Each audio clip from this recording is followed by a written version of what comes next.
Umani po ng matinding reaksyon mula sa mga kabataan at ilang mga netizens ang mga pahayag na tila nagiging normal na umano ang korupsyon sa loob ng sangguniang kabataan. Ito ay kasunod ng mungkahin ng DILG Secretary na i-abolish o buwagin ang sangguniang kabataan dahil sa umano'y kakulangan ng performance at isyu ng katiwalaan sa ilang lugar.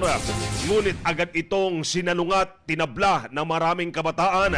Ayon sa kanila, hindi lahat ng SK officials ay dapat idamay dahil marami pa rin naman aktibong nagsiservisyo at may konkretong proyekto sa kani-kanilang komunidad. Sa halip na buwagin ang SK, may ilang kabataan at ilang netizens ang naglatag ng matapang na pananaw.